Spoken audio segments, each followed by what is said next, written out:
aí, né? E que Deus abençoe aí a sua vida, Miro, né? E que Legal, possamos Pedro. ter esse tempo bastante oportuno, né? Desse bate-papo, dessa palestra. Legal, cara. Almiro, eu Sim, meu vou já querido. jogar a bola para você, passando já com a seguinte pergunta. Nós estamos vivendo um tempo bastante difícil, né? De pandemia, de quarentena, de estar tempo junto, né? Um tempo maior, e aí uma série de dificuldades vão acontecendo, inclusive deteriorização do relacionamento, né? Certo, Problemas verdade. emocionais, problema psicológico, é medo, é o CTO, né? Aquela síndrome, tá? Álcool para todo lado. Segue daí um pouco, Mira. E aí a gente vai compartilhando aí as perguntas. Legal. Pedrão, prazer estar com você, turma. Para quem não conhece o Pedro fez faculdade comigo de teologia há muito tempo atrás. É um velho amigo, né? Um grande amigo também, um cara que a gente preserva muito aí no coração. Então, o Pedro fez esse convite, eu achei muito legal. Nós vamos falar um pouquinho, sim, vamos ter um olhar um pouco amoroso também pelas famílias, né, Pedro? Pela questão do que está acontecendo aí na pandemia. Bom, hoje nós vemos o quanto que tem sido difícil a relação das pessoas que estão dentro, né, dessa pandemia. E o que acontece, Pedro? O que muda na cabeça da gente, como pessoas comuns, o que tem mudado basicamente, com a pandemia do ano passado, ali em março, no começo de março do ano passado, as pessoas não tinham ciência do que seria passar por esse processo pandêmico aqui, porque a nossa geração, ela não tem noção do que é verdadeiramente uma pandemia, como aconteceu em anos atrás e muito tempo atrás, né? E a pandemia, estamos falando de coisa mundial, não estamos falando de algo que é apenas aqui regional Santo André, São Paulo, Brasil ou qualquer outro meio. Estamos falando de algo muito grande, é algo mundial. E por ser algo mundial, o que acontece na vida da gente? Acontece uma coisa chata, que você precisa ter uma higienização, que antes já era falada há mais de 5.000 anos atrás, limpar as mãos, não colocar nada na boca, toda essa higienização aí, que até mesmo você é um conhecedor da Bíblia, sabe que é necessário ter, né, todo um processo de higiene, começa lá com os hebreus lá atrás, mas algo muito importante também é o que está acontecendo com as famílias, de uma forma geral, que estão dentro de casa, mais ou menos confinadas há 1 ano e meio quase, né? Há quase 1 ano e meio aí que nós estamos confinados. E como que está esse tratamento? Primeiro, a saúde mental ela está abalada, independente de quem seja, independente do profissional da saúde, independente também da ideia das pessoas que estão trabalhando, que estão conseguindo sair nesse momento e outras que não estão conseguindo sair, elas estão paradas dentro de casa, elas estão confinadas. E o que acontece? Hoje nós vivemos em apartamentos pequenos, né? As casas são pequenas, os lugares são pequenos e as coisas são pequenas. Quando você coloca muita gente ao mesmo tempo dentro desses lugares, dentro dessas casas, dentro desses apartamentos, fica tudo muito apertado. E antigamente nós tínhamos, tá, os filhos saem às 7 horas da manhã, os pais saem às 6 horas da manhã, e voltam, sei lá, 5 horas da tarde as crianças, ou 3 horas da tarde por conta da escola, e os pais acabam voltando 6, 7, 8, 9 horas da noite. Então você não tinha um encontro permanente com a família em si. As famílias estavam crescendo de uma forma desconhecidas. Então, o pai era pai por uma conveniência, a mãe era mãe por uma conveniência ali de nomenclatura. Os filhos, tudo bem, oi filho, tá tudo bem? Como é que foi o dia? Essa era a pergunta, como é que foi o dia? E ainda é hoje essa pergunta. E o que acontece quando nós estamos falando sobre famílias? Você, quando achata todo mundo, é colocar todo mundo dentro de uma caixa de fósforo. E imagina uma caixa de fósforo aí com 20 palitos. Se alguém esquentar a cabeça dentro dessa caixa de fósforo, o negócio explode. E essa explosão, cara, era o que está acontecendo em algumas famílias, porque as pessoas começaram a se estranhar. Houve um estranhamento, Pedro, houve um estranhamento desses sentimentos. Tá, o que o pai está fazendo aqui? O que a mãe está fazendo aqui o dia inteiro? Hoje, por exemplo, dentro das casas, nós tínhamos no máximo 2 computadores. E haviam 5 pessoas. Agora, precisam ter 5 computadores, porque não dá para fazer a lição basicamente dentro do celular. Você precisa realmente ter as lições sendo feitas no computador para ter alguma coisa legal. Então, isso começou a estranhar as pessoas, porque o pai tinha o computador, mas o filho precisa, e a mãe precisa, e fica aquela estranheza, porque você tem uma sala pequena, você tem uma cozinha pequena, ou você tem uma sala de estar pequena, e todo mundo precisava ficar olhando um para o outro. Aí o pai no telefone, dentro, trabalhando com seus negócios, o filho na escola com fone de ouvido tentando estudar. Então, houve uma estranheza dessas pessoas dentro de casa. O pessoal passou a não conhecer, existia um corpo estranho. Então, isso começou a atrapalhar a vida emocional dos casais. Na China, por exemplo, aumentou em 400% ali o número de divórcios, logo no começo do primeiro semestre ali, né, quando a pandemia começou a acontecer. Então, nós tínhamos realmente esse grande problema desse estranhamento dentro da própria família. Nós não conseguíamos ter esse tempo junto, esse tempo todo junto. Nós não conseguíamos entender por quê. Por que o pai está com a gente aqui o dia inteiro? Por que a mãe está com a gente aqui o dia inteiro? Por que eu tenho que ser professora do meu filho, sendo que eu estou pagando a escola e ainda tenho que estudar? Então, olha quanta coisa ruim aconteceu na pandemia. E aí vem a estranheza do relacionamento matrimonial, onde as pessoas têm a dificuldade de... eu estou com você o dia inteiro, o que eu vou fazer com você na cama à noite? Fica aquela estranheza mesmo, né? Caramba, ainda vou dormir com você? Parece brincadeira, mas é verdade. Então ficava algo muito estranho, Pedro. E aí começou a dar um problema na saúde mental, tanto das crianças quanto dos adultos, e a saúde mental começou a se prejudicar ao longo do tempo. Hoje nós temos pessoas mais doentes mentalmente, principalmente porque o vírus, o Covid, ele também adoece a gente mentalmente, né? Ele fragiliza as conexões neuronais dentro, ele tira o olfato nosso e tira por um bom tempo, né? Hoje atendendo pacientes aqui, ensinando eles a tomarem café pela boca e não pelo nariz sentindo gosto. Então tem que ensinar uma reabilitação a sentir o gosto do café, lembrar lá dentro que o café tem um gosto especial, porque o vírus mudou o gosto do café e o gosto dos alimentos. Eles passaram a ter nojo de alguns alimentos que eles gostavam, exatamente pela combinação neuronal e bagunça que acontece lá em cima. Então, hoje existe esse confinamento, sim, é um problema, e o vírus está aí acabando com a nossa vida. Mas vamos para a pergunta, Pedrão. Eu não estou vendo as perguntas do pessoal aqui. Se aparecer no seu vídeo aí, por favor, tá bom? Ok, você de casa, você que está conosco, pode mandar a sua pergunta e a gente vai trabalhar. Legal. Primeiro, dentro dessa realidade, né, essa pandemia ela veio colocar uma pressão ainda maior, né, sobre as pessoas. Como é que pais podem ter o seu tempo, podem ter a sua privacidade neste momento de pandemia, já que manter aquela relação de casal, de eternos namorados, com filhos, e lidar com a relação de criar filho, o conflito que às vezes também provoca, né, Sim, entre o casal. sim. Como caminhar no meio dessa situação? Bom, Pedrão, primeiro passo por incrível que pareça, para os casais que estão com a gente, que estão ouvindo a gente aí, tem um passo muito importante, gente. Mantenha a live aí, que eu acho que o Pedro tem algumas perguntas legais, algumas coisas interessantes para a gente, mas o primeiro passo é aprender a namorar. Por incrível que pareça, Pedro, a igreja precisa, o mundo precisa, nessa pandemia, aprender a namorar. Nós precisamos ter um romantismo, sim, precisamos preparar, de uma certa forma, ali dentro de casa, o inventar, nem que seja com uma bolacha de água e sal e um chazinho, cara, mas fazer um jantar romântico.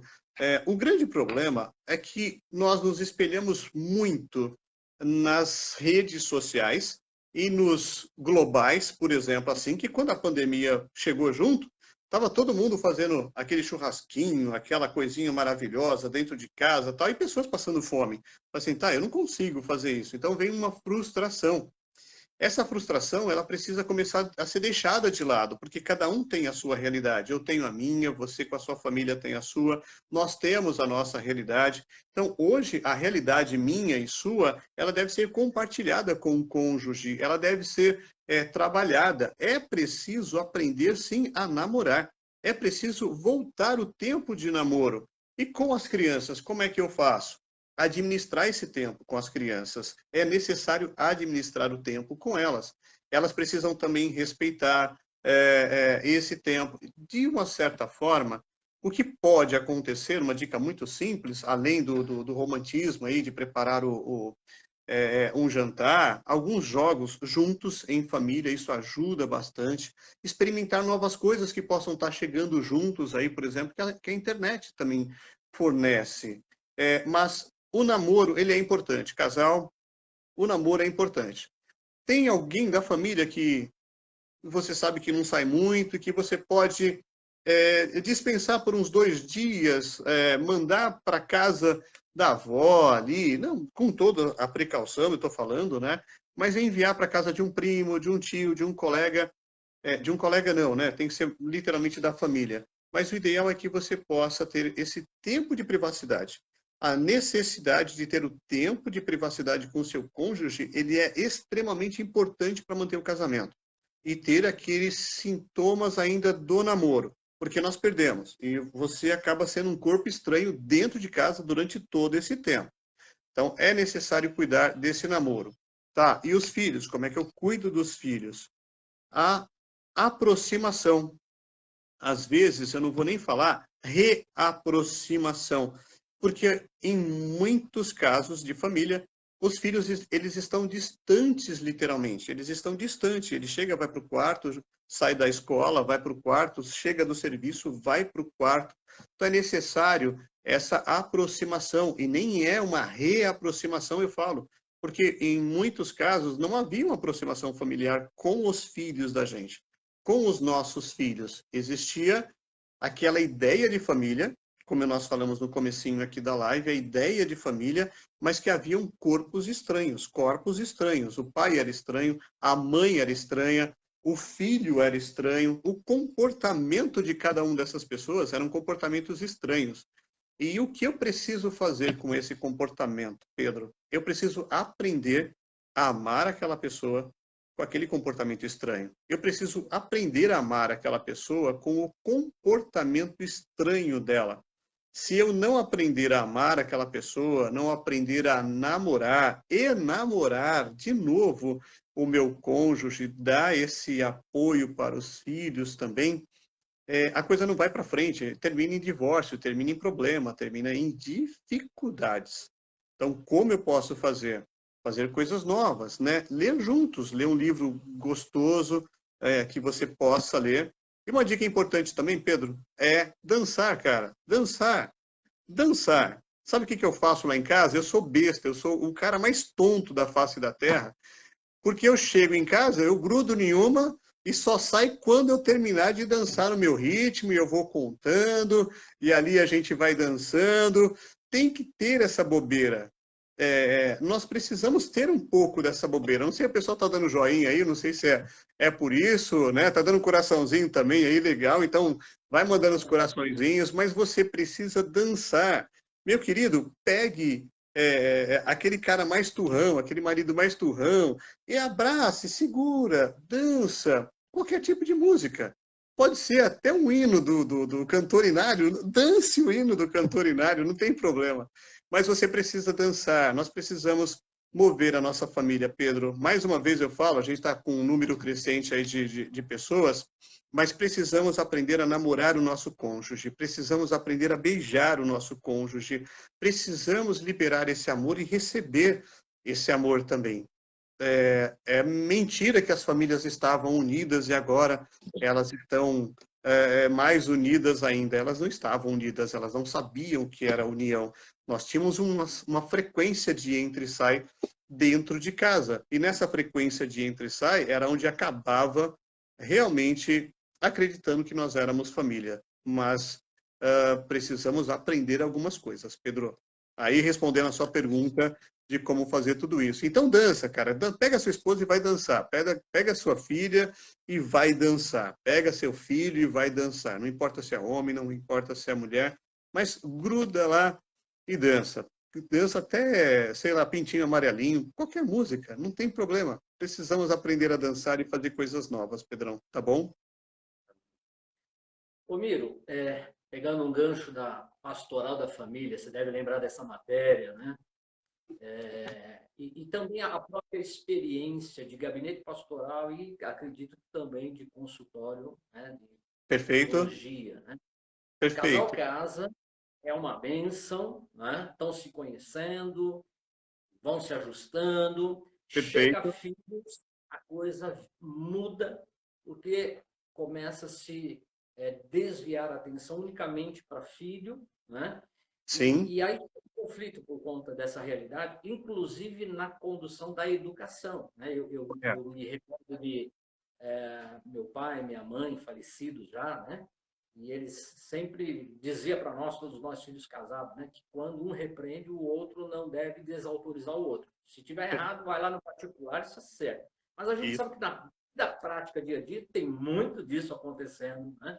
A tá, tua palavra para esses casais, para lidar com essa realidade e tá. não transformar, né, o casamento num campo de guerra e deteriorar a situação. É, acontece assim. Hoje nós temos uma rivalidade. Gente, segura aí, não sai não. A gente está com 29 pessoas aí na live. Um beijo para todo mundo. Não lembro de todo mundo, mas mandando um beijão para todos aí do pessoal do Pedro, nosso pessoal, mas segura da seguinte maneira. Pedro, hoje existe uma rivalidade muito grande, né? Existe uma rivalidade dentro de casa de quem manda mais, de quem manda menos, de quem ganha mais. Eu sempre falo que quem paga as contas é que manda dentro de um relacionamento conjugal, quando a pessoa pode tacar na cara, falar isso, mas quem paga as contas aqui sou eu. E uma das coisas principais que nós precisamos fazer é juntar toda a grana que entra do pessoal e não ter quem paga ou quem deixa de pagar. Não é ter quem manda mais ou quem manda menos. É necessário, sim, na educação dos nossos filhos, termos uma conversa com o cônjuge e falar assim, bom, vamos tentar administrar melhor como educar os nossos filhos? Bom, por exemplo, tem gente aqui falando como psicólogo, né? Tem gente aqui que pode falar assim, tá, os psicólogos falam para não bater nos filhos, porque se nós batermos nos filhos, vai acontecer a lei, eles podem ser presos, nós podemos ser presos e tudo mais. Gente, não é assim. A educação, ela vem do berço. A educação, ela precisa vir do berço e precisa vir do pai e da mãe. Hoje, o que acontece nessa nova geração é que os pais, eles estão trabalhando. E na nossa época, Pedro, nós tínhamos os nossos avós. Os nossos avós transferiam para mim e para você, transferiram para mim experiências milenares ali, né? Aquela avó que falava algo que não estava escrito nos livros, mas para nós pesava bastante. Então, hoje nós não temos os nossos avós, é muito mais difícil. É difícil de ter avós. E como então? Gente, os pais precisam conversar. Não pode haver uma disputa dos filhos. Isso é alienação parental. Isso mesmo, não precisa ter uma separação para que um filho seja alienado pelo pai ou pela mãe, para não gostar ou deixar de gostar do outro cônjuge. Nós não podemos brigar na frente dos nossos filhos. Esse é o primeiro passo.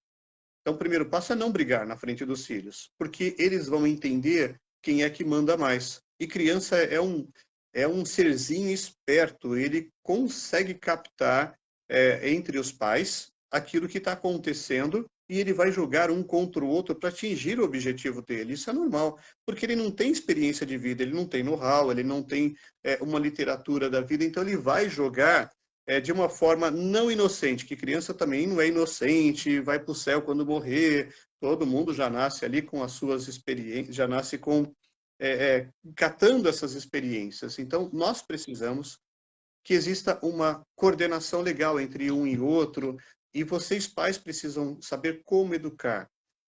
Alguém que repreende um pouco mais, não precisa ter uma mão pesada, não é para ter uma mão pesada, é para ter uma correção ali justa e explicar se a criança está apanhando em determinado momento, explicar o porquê que ela está passando por aquela correção.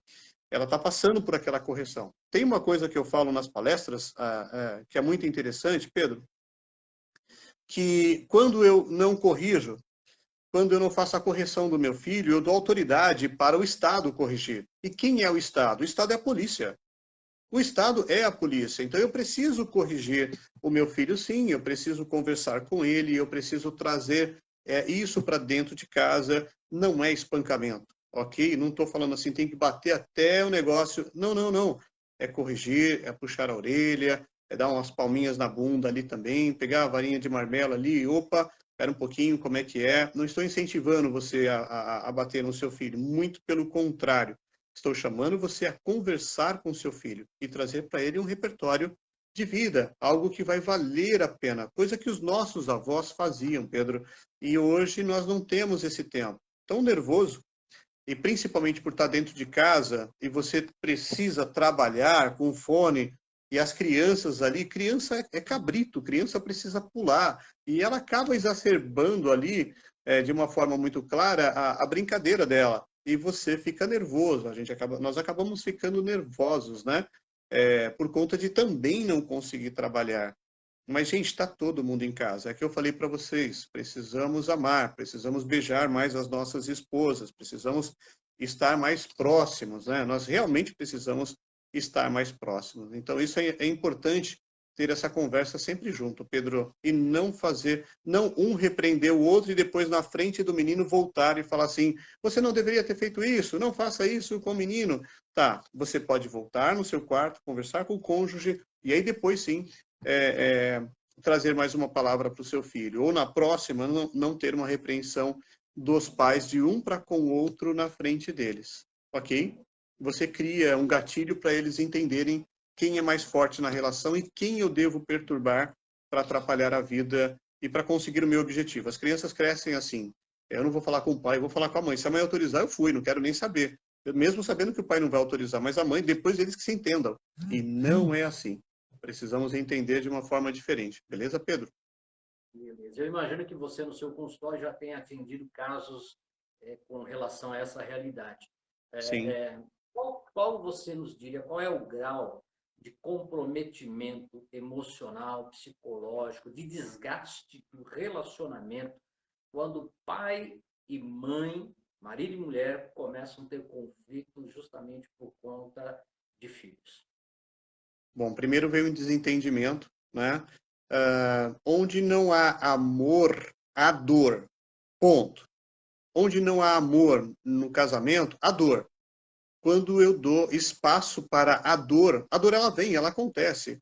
A dor ela não precisa ser uma dor física, ela pode ser uma dor emocional, né? Ela pode e ela vem de uma forma emocional. Então temos sim casais abalados que chegam. Hoje, por incrível que pareça, o número de casais no meu consultório tem sido muito grande mesmo, né? E a ponto de fazer uma sessão, entender e talvez depois dividir pela complexidade daquele problema que está acontecendo naquela casa. Então, como trabalhar isso?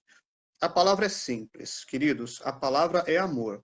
Onde não tem amor, tem dor.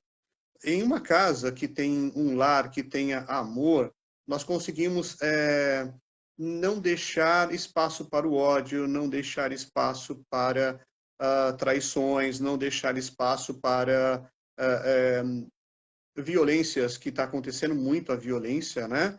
A violência contra a mulher, mas acontece a violência contra o homem também.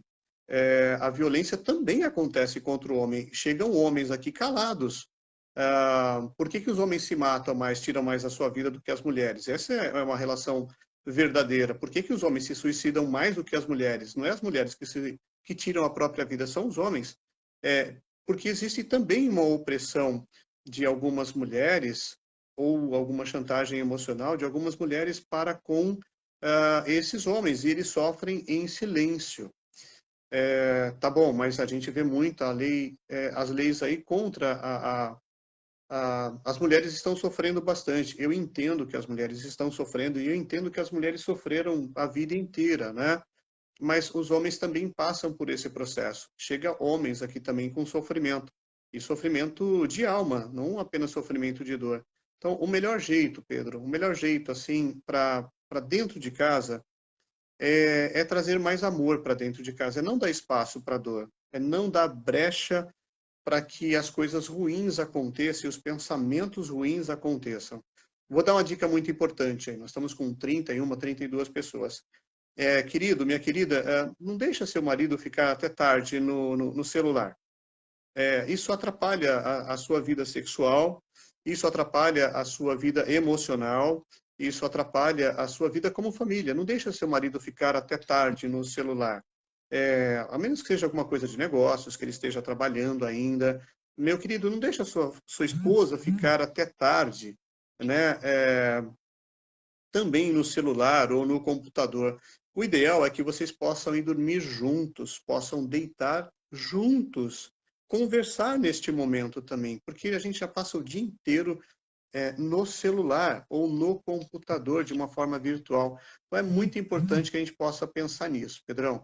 Não deixar o marido ficar até tarde, né? Não deixar a esposa ficar até tarde também no celular, isso é importante. Não é um puxão de orelha não, gente, tá bom? É só informações, porque tudo começa com o celular, tá bom? Tudo começa pelo Instagram, uma dica aí de separações, tudo começa também pelas conversas, as buscas, tá tudo dando errado, deixa eu procurar alguma amiga, algum colega, alguém dá um joinha aqui, dá um coraçãozinho ali. Então isso começa a ocasionar. E a pandemia ela vem com esses conflitos e com essas brigas. Beleza, Pedro? Respondeu para você? Maravilha. Miro, Bíblia e psicologia, dá para caminhar junto? Você chega lá no Salmo 91, Salmo 37, você conhece. Como é que, dentro da palavra de especialista, conhecendo ambos os lados, Bíblia Perfeito. e psicologia? Bom, Bíblia, acima de tudo, aplicada na vida das pessoas, né? sim, sim. A Bíblia é um livro onde pessoas especiais escreveram. Salomão escreveu vários livros, né, da Bíblia ali também, e livros de sabedoria incrível. Ao meu ver, fora da psicologia, não na psicologia, mas fora da psicologia, ali a Bíblia ela é um manual. Ela é um manual do ser humano. Você quer saber sobre você? Você pode ler. Você deve ler. Como que nós conseguimos conciliar a psicologia com a Bíblia? Primeiro, porque ela traz força para as pessoas que são da igreja.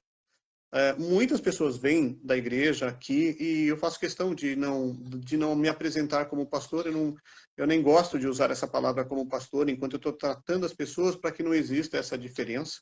E as pessoas vêm em busca de aconselhamento, né? O nosso trabalho é um trabalho específico de neurociência, é um trabalho pautado na ciência, mas principalmente a ciência, ela mostra que a religião, a religiosidade e a oração, ela traz uma vantagem de cura sobre aqueles que não acreditam em nada. Então, por exemplo, a psicologia, as pessoas vêm atrás de uma resposta, de uma esperança, e quando essas pessoas têm esse poder, por exemplo, quando vem comigo na psicologia, olha, Deus está falando comigo, Deus está conversando comigo. Quando você vai para um psicólogo cristão, que você leva essa questão de Deus, ele vai tratar você com todo respeito, com toda consideração, como qualquer outro profissional da saúde. Porém, quando você fala de Deus para alguma pessoa que não entende, que não quer trabalhar isso com você, não que nós vamos trabalhar a religião dentro da psicologia, mas quando não quer, simplesmente está tudo bem, vamos pular essa parte, já que Deus está falando com você, eu vou indicar você para um bom psiquiatra, você está tendo alucinações, você está tendo problemas, você está tendo dificuldades. E o legal de tudo isso é que você pode combinar, né, todo esse fortalecimento. Você pode fortalecer as pessoas através da palavra que elas acreditam. Por exemplo, vem alguém aí e fala assim, olha, Moby Dick é o meu livro de paixão, meu livro, é meu guia, por exemplo. Legal. Então vamos usar a Moby Dick para cuidar da sua vida. É o livro que você acredita, é a sua religião. Eu não trato religião aqui. Mas se Moby Dick movimenta você para sair dessa depressão, para ter mais força, eu acho que isso é interessante. Vamos trabalhar o livro Moby Dick também, né, com permissão ali do paciente, mas elas, primeiro, tem uma palavra, né, agora falando como teólogo aqui, tem uma palavra muito importante que, se você precisa de sabedoria, peça a Deus que Ele dá, e Ele dá de graça. Ele não cobra a sabedoria. O que eu sempre falo, Pedro, o que eu sempre falo para mim mesmo, no meu sentido, no meu sentimento. Eu paguei conhecimento. Você pagou, nós dois pagamos conhecimento lá na faculdade de teologia, certo? Foram 5 anos lá na faculdade de teologia, nós pagamos conhecimento. Qualquer pessoa pode estudar lá e ter aquele conhecimento. Mas eu posso sim pedir para Deus sabedoria para usar o meu conhecimento. Eu posso pedir sabedoria para usar o meu conhecimento. Então, isso é muito importante para a gente, né? Ter essa sabedoria, particularmente para mim, usar o meu conhecimento e estudar as pessoas de uma forma no geral. Então, isso é muito bom, é muito importante. Mas, em casa, é um livro que todo mundo tem e todo mundo pode ler, né? A Bíblia em si, como você está comentando mesmo, como teólogo, a pessoa pode ler a Bíblia e pode achar ali respostas importantíssimas para ela nessa pandemia, beleza? Maravilha. Miro, a igreja, ela tem um papel importante para as pessoas, principalmente neste momento em que a gente está atravessando? Sim, ela tem um papel importante, Pedro. Ela tem um papel importante porque as portas estão se fechando para as pessoas. As portas, de uma forma geral, está fechando para as pessoas. Tem muita gente que não está atendendo. Tem médicos nessa pandemia, especificamente nessa pandemia. Tem médicos que, de uma certa forma, ele está evitando de ir, porque ele também é um grupo de risco. Ele também ele está no grupo de risco e ele tem família. As pessoas têm medo. As pessoas, de uma forma geral, elas têm medo de verdade. E esse medo, ele é um mediador entre você fazer a coisa certa e você não prejudicar você ou prejudicar a sua saúde. Mas o medo, ele não pode ser algo limitador. Ele não pode ser algo limitador para a sua vida, porque o medo limitador, ele impede você de ir adiante. Ele impede você de chegar um pouco mais adiante. Qual é o papel da igreja, por exemplo?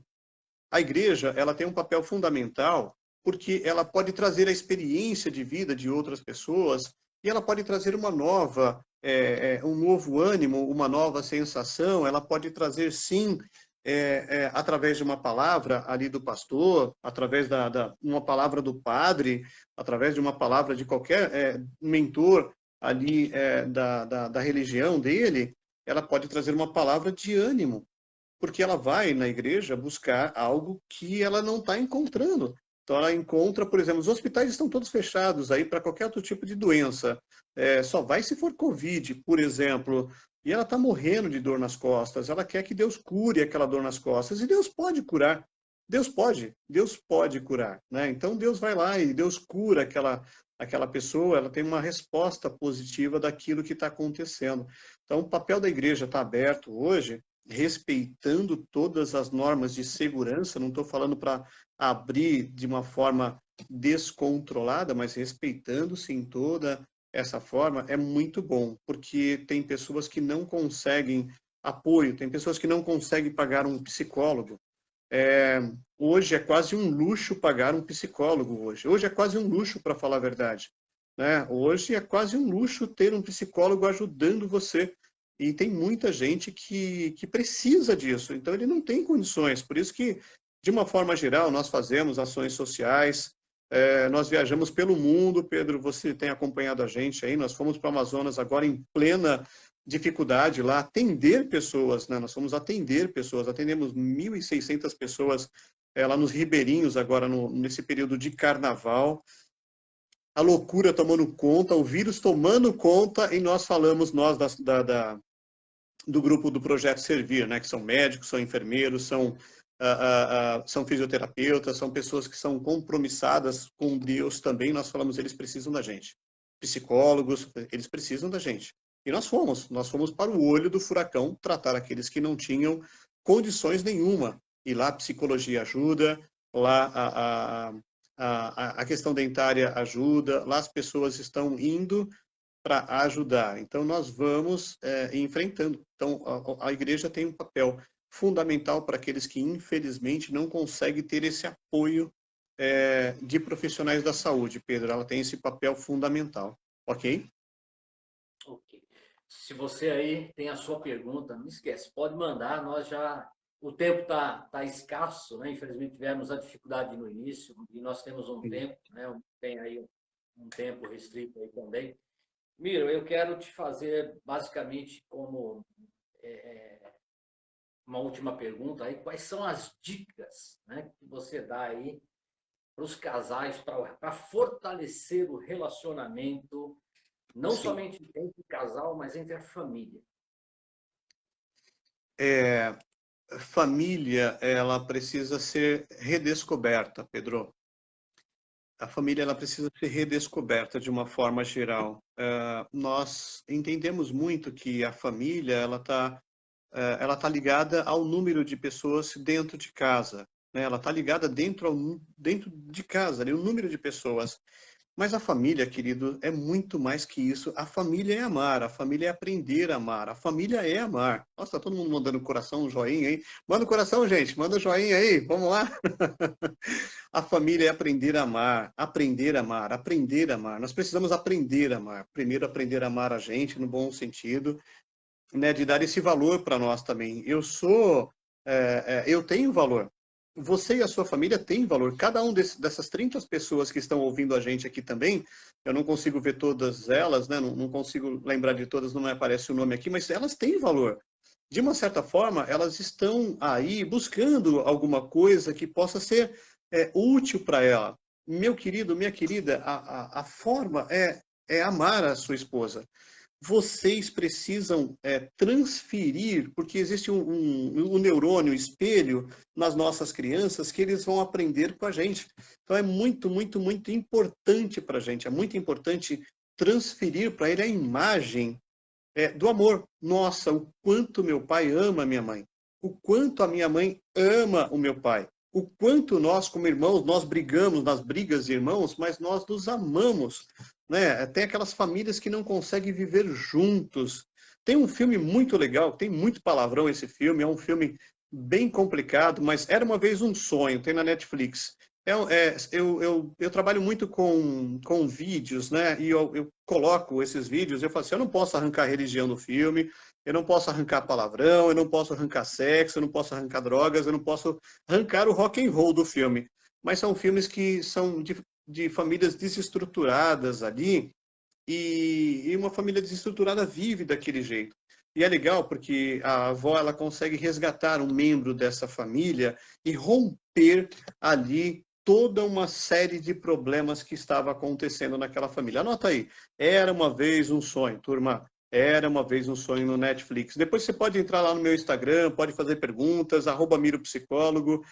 Entra, faz as perguntas, ou no do Pastor Pedro também, conversa com ele. É um maior prazer, respondo aos poucos, eu demoro um pouquinho, pelo menos na madrugada eu respondo, mas a gente vai estar lá. Mas o negócio é amor, cara, nós precisamos amar. Precisamos amar. Entre outras, eu vou abaixar o volume aqui, Pedro, e vou falar uma coisa só no ouvido dos casais, tá bom? Só dos casais, só dos casais. Não vou falar para você que não é casal. Meu querido, minha querida, namorem. Namorem e depois namorem. Vão fazer a sua vida feliz ali, sexualmente ativo. Os casais sexualmente ativos, eles são muito mais amorosos, eles têm muito mais prazeres no dia seguinte. Então, tenha uma vida sexual ativa com seu cônjuge, né? Não deixa, como eu falei, ele até tarde ali, sem uma companhia. Namore, de verdade namore. Por favor, namore. Cadê os coraçõezinhos e cadê os positivos aí? Ninguém namora nesse grupo aí não, Pedro? Ninguém namora? Querido, tem que namorar, tem que fazer alguma coisa boa. Abaixa a sua pressão, te deixa mais feliz, deixa você com um sorriso lá atrás no dia seguinte. Isso é bom demais. Nas suas palestras, naquilo que você tem que fazer, você desenvolve muito mais. Bom, foi só falar de amor, o número caiu, né? Alguém saiu aí porque não deve estar namorando. A gente tem que levar a vida, Pedro, numa leveza, meu querido, numa leveza. Nós temos que levar a vida numa leveza. Precisamos ser leves, né? na nossa vida conjugal, nós precisamos precisamos amar e ser amado. Isso é muito importante, tá bom? Tá bom. Miro, foi muito bom. Eu gostaria que a gente tivesse tido mais tempo. Eu tenho mais perguntas, mas o tempo não vai permitir. Eu sei que você tem aí mais compromisso.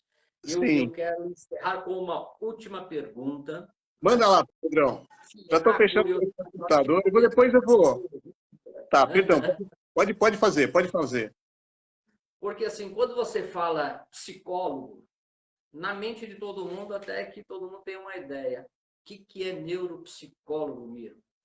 O neuropsicólogo, ele vai um pouco mais além da psicologia. Ele vai estudar as conexões neuronais que acontecem dentro do nosso cérebro. Então, não é apenas uma conversa, não é apenas conversar com alguém. Eu sento lá no psicólogo e converso. Não, o neuropsicólogo, ele começa a analisar você e começa a entender se em algum momento você pode trazer alguns exames para ele não vai diagnosticar nada, mas ele vai entender, poxa, você tem uma deficiência aqui, né, na sua tomografia, o médico falou que tem um probleminha, então ele vai começar a tratar você de uma forma onde ele vai entender um pouco mais, que você precisa voltar, você precisa de medicação, que você precisa conversar com um neurocirurgião por alguma coisa que está acontecendo, e ele tem algumas especializações, como reabilitação neuronal. No meu caso, eu tenho reabilitação para pessoas que têm depressão profunda, né? Eu tenho essa habilitação também, eu fiz um treinamento também com o pessoal de Harvard para trabalhar pessoas que têm depressão profunda, pessoas que tiveram AVC, trabalhar com reabilitação, trabalhar com a parte de biofeedback, neurofeedback, são equipamentos que nós colocamos para poder acelerar o processo da cura dessas pessoas. Então, não é apenas sentar e conversar. Né? Sentar e conversar, gente, é uma coisa do passado, da psicologia. Hoje já não é mais tão assim. A psicologia do sentar apenas e ouvir está fadada a não trazer resultados. Né? O neuropsicólogo ele tem a preocupação, no meu caso, eu sou cognitivo-comportamental. Nós vamos trabalhar a cognição e trabalhar o seu comportamento. Então, isso é muito, muito bom. A gente consegue fazer um pareamento aí de respostas positivas, certo? Ou seja, tem entregas, né? Você vem e a gente consegue colocar você para pensar. Sentou aqui, colega, você vai ter que pensar. Não vai levar resposta para casa, não. Eu não sei se vira a câmera. Posso mostrar o consultório, Pedrão? Pode, por Deixa eu ver favor. se virando a câmera aqui eu consigo. Ah, virou. Beleza? Tá conseguindo. Bom, aqui a minha mesa tá um pouco bagunçada, né? A mesa tá um pouquinho bagunçada. Ali a nossa vista. Eu não tenho parede de fundo, eu tenho uma janelona enorme aí. Tem ali o divã, né? A TV para fazer reabilitação neuronal, que é estímulos com a realidade virtual. Tem pessoas que estão fora da realidade, então nós usamos o monitor. Tem aqui uma geladeirinha cheia de coisa para a gente estar comendo. Tem um café também. Pedro, vem tomar um café com a sua esposa comigo. Beleza, cara? Deixa eu Ou sim, mostrar com aqui certeza. fora também. Deixa eu acender a luz. Todo mundo já foi embora no prédio, mas lá vamos nós. Essa é a nossa recepção, gente. Beleza? Olha só que coisa legal, Pedrão. Pois será como árvore plantada junto a ribeiro de águas, a qual dá o seu fruto no seu tempo, e as suas folhas não cairão, e tudo quanto que fizer prosperará. Essa é a nossa recepção, gente.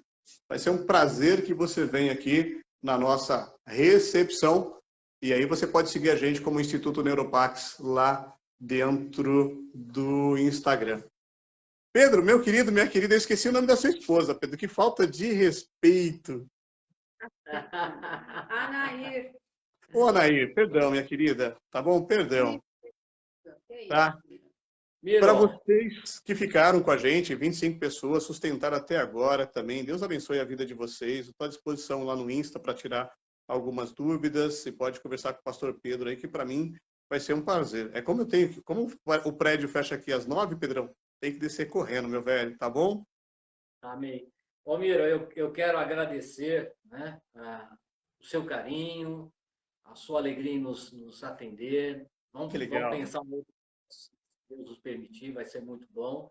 Mas Sim. desde já o convite para quando a gente voltar aquela aspas normalidade, né, sem a É, pandemia. Nós queremos fazer um encontro legal e você será o nosso palestrante.